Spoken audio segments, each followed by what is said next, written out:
नमस्कार, बहुत स्वागत है आप सभी का। आपके साथ मैं हूं ममता तिवारी। वक्त हो गया है सुप्रभात राजस्थान का। नमस्कार, मैं हूं आपके साथ आयुषी गुप्ता। चलिए रुक करते हैं बड़ी खबर की ओर। दिल्ली से बड़ी जानकारी आपको दे दें, आज जारी हो सकती है बीजेपी की पहली लिस्ट। आपको बता दें कि देर रात तक बीजेपी चुनाव समिति की बातें चली है। लोकसभा उम्मीदवारों के नामों पर मंथन हुआ है। 8 राज्यों की लोकसभा सीटों पर चर्चा हुई है।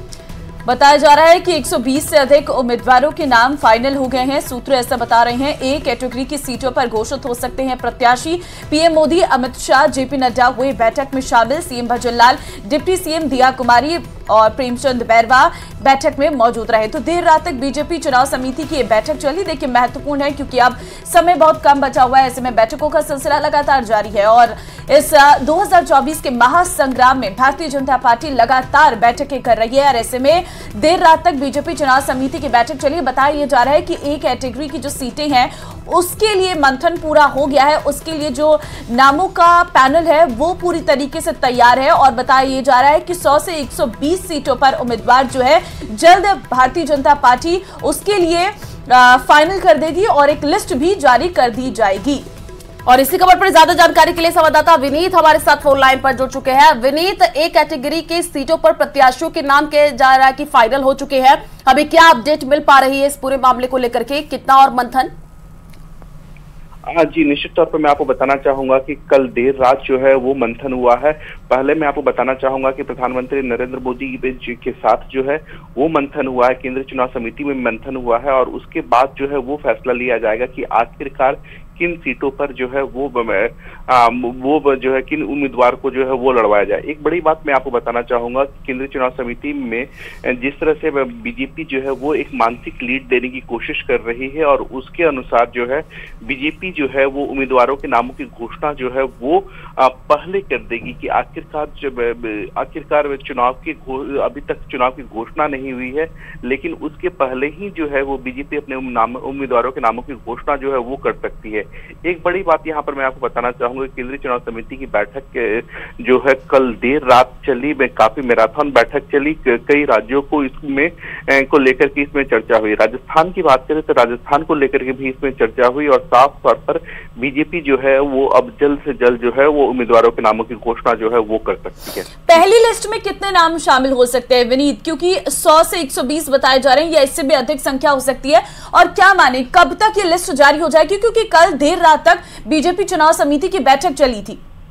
जी, निश्चित तौर पर मैं आपको बताना चाहूंगा कि पहली सूची के बारे में बात करें तो पहली सूची जो है उसमें 100 से 120 नाम बताया जा रहा है कि उसमें हो सकते हैं। और एक बड़ी बात मैं आपको बताना चाहूंगा कि जो हमें सूत्रों के हवाले से नाम से जो हमें जानकारी मिल रही है उसमें सबसे पहला नाम जो है वो बताया जा रहा है कि प्रधानमंत्री नरेंद्र मोदी का हो सकता है।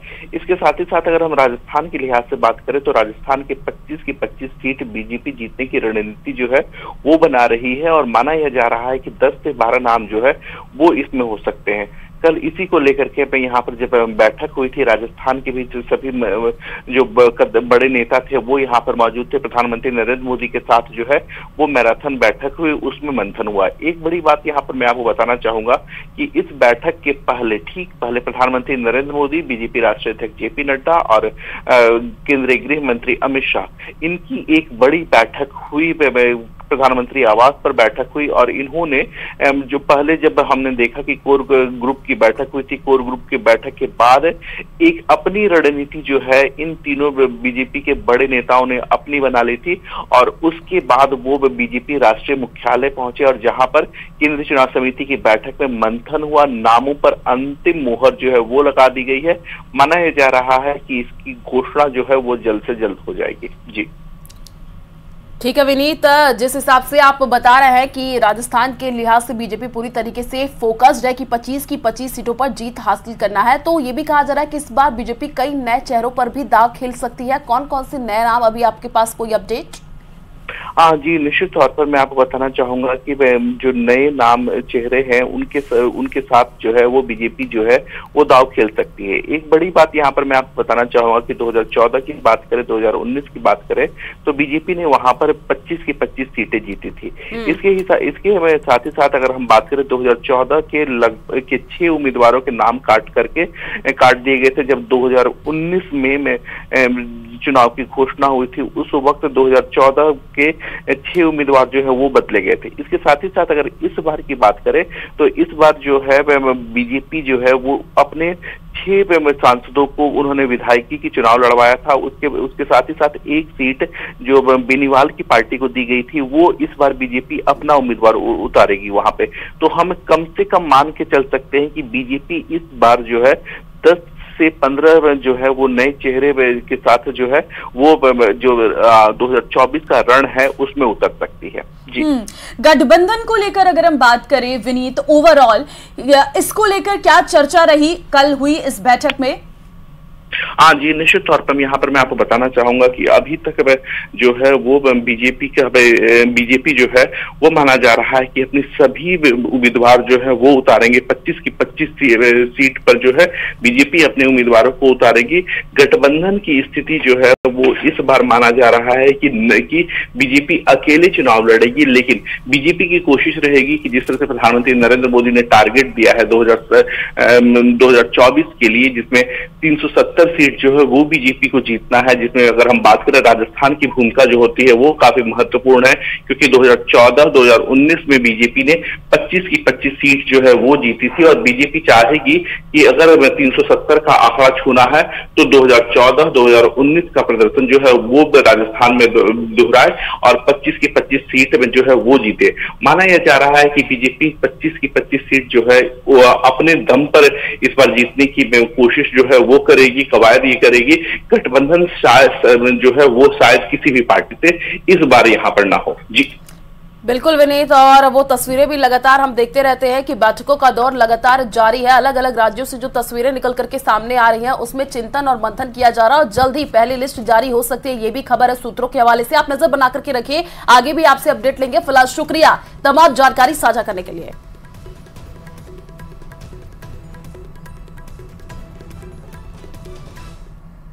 और चलिए आगे बढ़ते हैं, जयपुर से अब एक बड़ी खबर आपको देंगे। आज उदयपुर दौरे पर रहेंगे सीएम भजनलाल।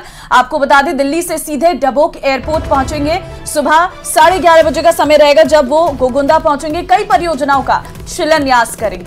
तो गोगुंदा के प्रताप चौक में जनसभा भी करने का कार्यक्रम है सीएम का। मावली में नवनिर्मित राजकीय महाविद्यालय का लोकार्पण करेंगे। इस वक्त की ये बड़ी जानकारी आपको दे रहे हैं। आज उदयपुर के दौरे पर सीएम भजनलाल शर्मा रहने वाले हैं। सुबह 11:30 बजे गोगुंदा पहुंचने का कार्यक्रम है उनका। कई परियोजनाओं का शिलान्यास आज सीएम भजनलाल शर्मा करने वाले हैं। तो कई कार्यक्रम भी उनके प्रस्तावित है गोगुंदा में। वहां पर जनसभा को भी संबोधित करेंगे, क्योंकि देखिए काफी महत्वपूर्ण ये दौरा सीएम भजनलाल शर्मा का हो जा सकता है। और ज्यादा जानकारी के लिए संवाददाता कपिल शिवाली हमारे साथ फोन लाइन पर जुड़ चुके हैं। कपिल, आज डबोक एयरपोर्ट उदयपुर पहुंच रहे हैं सीएम, क्या कार्यक्रम, कितने बजे तक पहुंच जाएंगे? देखिए, आज उदयपुर में जिले में 2 कार्यक्रम मुख्यमंत्री के हैं। मुख्यमंत्री डबोक एयरपोर्ट पहुंचेंगे और वहां से तकरीबन 11:30 बजे हेलीकॉप्टर के माध्यम से गोगुंदा पहुंचेंगे। गोगुंदा में उदयपुर क्योंकि झीलों की नगरी है, तो ऐसे में यहाँ की झीलें हमेशा लबालब भरी रहे, इसलिए देवास परियोजना शुरू की गई थी। उसके तीसरे और चौथे चरण के काम का शिलान्यास, जिसमें बांध और टनल को बनाना है, उसके कार्यों का शिलान्यास होगा। इसमें असम के राज्यपाल गुलाब चंद कटारिया भी रहेंगे, क्योंकि देवास परियोजना पूरी करने के लिए उनका भी बहुत महत्वपूर्ण योगदान रहा था। मुख्यमंत्री इस कार्यक्रम के बाद मावली जाएंगे, जहां पर सरकारी महाविद्यालय भवन का शिलान्यास करेंगे और फिर मावली से सीधा डबोक एयरपोर्ट जाएंगे और जयपुर के लिए प्रस्थान करेंगे। ठीक है कपिल, कैसी तैयारियां की गई हैं सीएम के कार्यक्रम को लेकर? क्या कोई जनसभा भी हो सकती है, जनता से भी रूबरू हो सकते हैं?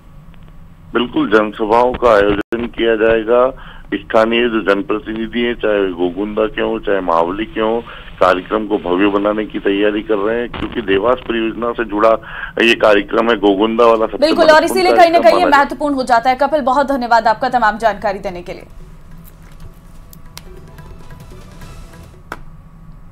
तो सीएम भजनलाल शर्मा 2 मार्च को झुंझुनू जिले के दौरे पर रहेंगे और सीएम नवलगढ़ और खेतड़ी नगर में धन्यवाद सभाओं को संबोधित करेंगे। सीएम के दौरे को लेकर के प्रशासन पूरी तरीके से अलर्ट मोड पर है। नेहरू मैदान में नीमका थाना के प्रशासनिक अधिकारियों ने हेलीपैड और सभा स्थल की व्यवस्थाओं का भी जायजा लिया है। दरअसल खेतड़ी विधायक धर्मपाल गुर्जर का कहना है कि यमुना जल को लेकर हरियाणा के साथ हुए एमओयू को लेकर धन्यवाद सभा का आयोजन किया जा रहा है और धन्यवाद सभा के लिए शेखावाटी की जनता यमुना नहर का पानी दिलवाने को लेकर सीएम भजनलाल शर्मा और केंद्रीय जल शक्ति मंत्री गजेंद्र सिंह शेखावत को धन्यवाद देगी। साहब ने हमारे केंद्रीय मंत्री जल शक्ति मंत्री गजेंद्र जी ने और हरियाणा के मुख्यमंत्री खट्टर जी ने जो यमुना के जल का समझौता किया है, जो सैद्धांतिक समझौता हुआ है, उसके लिए हम शेखावाटी के लोग सीएम साहब का धन्यवाद और आभार व्यक्त करना चाहते हैं। चलिए आगे बढ़ते, अब खबर झालावाड़ से आपको देंगे, जहां सिंचाई विभाग को चमली सिंचाई परियोजना में किए गए कार्यों का भुगतान संबंधित फर्म को न करना जारी पड़ गया है और कोटा के वाणिज्य न्यायालय की टीम परियोजना के अधिशासी अभियंता कार्यालय पहुंची और कुर्की वारंट के तहत कार्रवाई की, जिसके बाद विभाग में हड़कंप मच गया है और 25 मार्च तक अभियंता ने भुगतान करने का लिखित पत्र दिया है। दरअसल फरियादी फर्म ने सिंचाई परियोजना में 20 साल पहले कई काम कराए गए थे, जिसका करीब 70 लाख का बकाया था, जो अब ब्याज के साथ 1,84,82,000 हो गया है। जिसके बाद हाईकोर्ट के निर्देश पर कोटा वाणिज्य न्यायालय ने सिंचाई विभाग का दफ्तर कुर्क करने का वारंट जारी किया।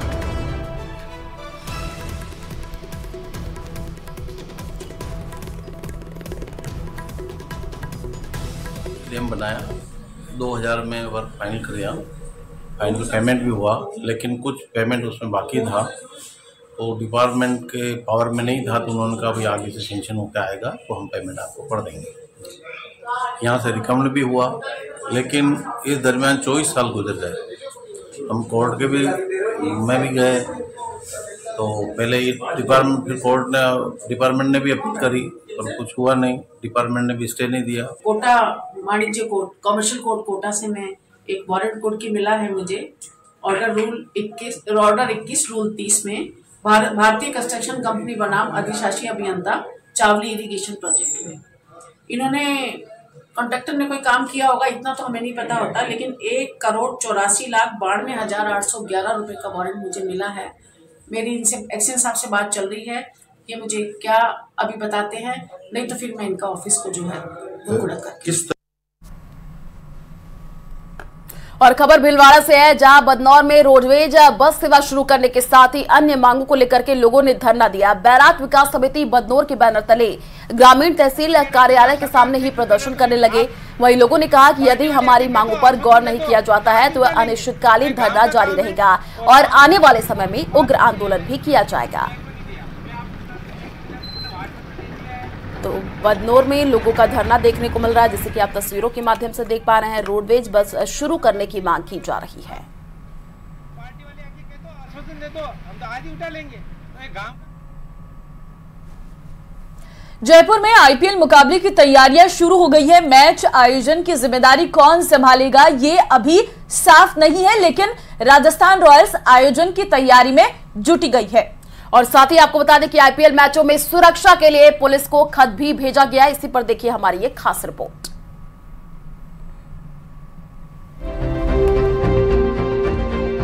जयपुर में आईपीएल मुकाबले की तैयारी शुरू हो चुकी है। 24 मार्च को पहला मैच खेला जाएगा और ऐसे में तैयारियों के लिए बेहद ही कम वक्त बचा, जिसको देखते हुए स्टेडियम के ग्राउंड की मेंटेनेंस की जा रही। खेल परिषद ने इस ग्राउंड को तैयार करने की कवायद के साथ ही सुरक्षा के लिए पुलिस और बाकी सिक्योरिटी एजेंसियों को पत्र भी लिखकर तैयार रहने के लिए सलाह दी। जयपुर में 5 मैचों के आयोजन होने वाले हैं। पहला मैच 24 मार्च को होगा। आगामी आईपीएल मैचों को लेकर के तैयारियां जोर शोर से चल रही है, जिसके जिम्मे जो काम होने हैं वो सब अपने स्तर पे लगे हुए हैं और अच्छे मैच होंगे। राजस्थान के क्रिकेट प्रेमियों को निराश नहीं होना पड़ेगा। जबकि दूसरी तरफ अभी ये साफ नहीं हो पाया है कि आयोजन की जिम्मेदारी कौन संभाल रहा है। राजस्थान क्रिकेट एसोसिएशन से इस्तीफा दिए वैभव गहलोत को कई दिन हो चुके हैं, लेकिन अभी तक उनकी जगह किसी का नाम सामने नहीं आया। हालांकि सरकार की इजाजत के बाद अब आरसीए के दफ्तरों को भी अस्थायी रूप से खोलकर ग्राउंड स्टाफ को काम करने की मंजूरी दी गई। सुरक्षा के लिहाज से और जो भी इंतजाम होने उन सब के लिए हम लिख रहे हैं संबंधित को। और आरसीए में सर जो ताले खोले गए थे वो क्या वहाँ पर कोई रेनोवेशन वगैरह करवा रहे हैं? नहीं, हमारा एक कैंपस है, हमें जरूरत पड़ी तो हम उनका उपयोग वो कर रहे हैं। स्टेडियम ग्राउंड की मेंटेनेंस की जा रही है। दूसरी तरफ आरसीए के रजिस्टर सहकारिता की तरफ से 5 बिंदुओं पर जांच की जा रही है।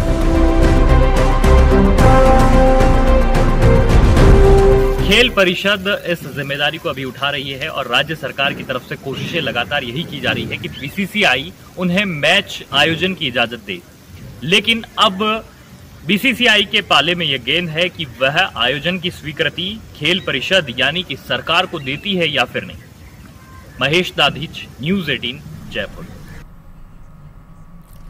तो क्या राजस्थान में भी यूसीसी लागू होगा? ये वो सवाल है जिसका जवाब बीजेपी के तमाम नेता दमदार अंदाज में देने लगे हैं, लेकिन सवाल इससे आगे का है और इसी पर देखिए रिपोर्ट।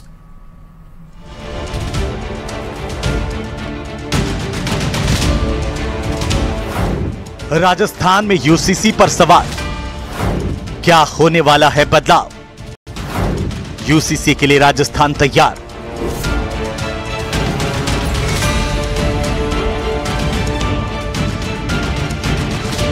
राजस्थान में यूसीसी यानी समान नागरिक संहिता पर चर्चा तेज हो गई है। उत्तराखंड और असम के बाद अगली बारी किस राज्य की होगी, ये सवाल लोगों के लिए दिलचस्प बन गया है, क्योंकि बीजेपी के तमाम नेता ये दावा करते रहे हैं कि राज्य में जल्द ही यूसीसी लागू होगा।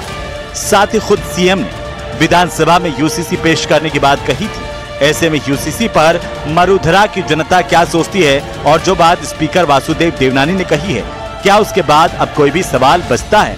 पहले आप वो सुनिए जो स्पीकर वासुदेव देवनानी ने कहा था। उत्तराखंड सरकार ने यूसीसी लागू किया। वास्तव में यूसीसी को जब मैं पढ़ता हूँ या देखता हूँ या सुनता हूँ तो मुझे लगता है कि इसकी आवश्यकता आज के समय में सामयिक है, क्यों कई दूसरे संप्रदायों के अल्पसंख्यकों के जो कई देश हैं, उन देशों में भी आज इस तरह के नियम है। तो भारत में नियम लागू यदि होते हैं तो मुझे लगता है कि आम जन के लिए, समाज के लिए और राष्ट्र के हित में होगा। सारे नागरिकों पे समान नियम हो, सब ये नहीं कि हर एक की अपनी पूजा पद्धति होगी। जो मैंने उत्तराखंड को कुछ पढ़ पाया, काफी कुछ इसमें सभी समाजों को, सभी संप्रदायों को इसका लाभ होता है। स्पीकर ने यूसीसी को राजस्थान की जरूरत बताया है। साथ ही उनका तर्क भी बिल्कुल ऐसा ही है जैसा बीजेपी के नेता शुरुआत से कहते आए हैं। लेकिन क्या राज्य में यूसीसी लागू हो सकता है? इसके विषय में कानून के जानकार और वकील क्या कहते हैं, अब आप वो भी सुनिए। समस्त देश के नागरिकों पर एक ही कानून लागू होना चाहिए। अलग अलग कानून लागू होने से असंतोष, विभेद, ये सारी बातें आती हैं और इस सभी को एक ही कानून से लागू किया जाना चाहिए। ये कई देशों में सभी धर्मों समुदाय के लिए एकल कानून बनाने का एक विषय है और कई देशों में ये सफलतापूर्ण रहा है, चल भी रहा है। उसी को कोड करते हुए इन लोगों ने ये जो वक्तव्य दिए हैं, इसमें कॉन्स्टिट्यूशन का आर्टिकल 44 जो है वो इसको कवर करता है। और भारत में आज़ादी के आज 70 साल से ऊपर का समय गुजर चुका है और अब सब परिपक्व हैं, सब में शिक्षा का भी जागरूकता आई है। तो इस संबंध में अगर यूनियन सिविल कोड लागू होता है भारत के लिए तो बहुत अच्छी बात है और ये ऐसा होना चाहिए कि सबको समान अधिकार और समान कानून के नजरिए से देखा जाना चाहिए। हालांकि यूसीसी को लेकर राजस्थान के मंत्री भी मुखर हैं। सभी की जुबान पर यूसीसी हर हाल में लागू होने की बात भी है। कृषि मंत्री डॉक्टर किरोड़ीलाल मीणा और कन्हैयालाल चौधरी ने तो खुलकर इसकी वकालत भी की थी। साथ ही सभी ने उत्तराखंड में यूसीसी लागू होने पर उन्हें बधाई भी दी थी। सबसे पहले तो मैं उत्तराखंड के मुख्यमंत्री धामी जी को धन्यवाद देना चाहता हूँ। उन्होंने जो महत्वपूर्ण विषय था जिसमें भारत की जनता टिकटकी लगाई हुई थी, मोदी जी की जब से सरकार आई, जिस बिल को जो केंद्र सरकार में लाना चाहे सबसे पहले उन्होंने की, इसके लिए मैं उनको धन्यवाद देना चाहता हूँ। और हम प्रयास कर रहे हैं कि पहले नंबर पे उत्तराखंड आ गए तो दूसरे नंबर पर राजस्थान आए। अब आप राजस्थान के लोगों को भी सुनिए, क्या वे यूसीसी के लिए तैयार हैं और क्या वासुदेव देवनानी के बयान से वे सहमत हैं?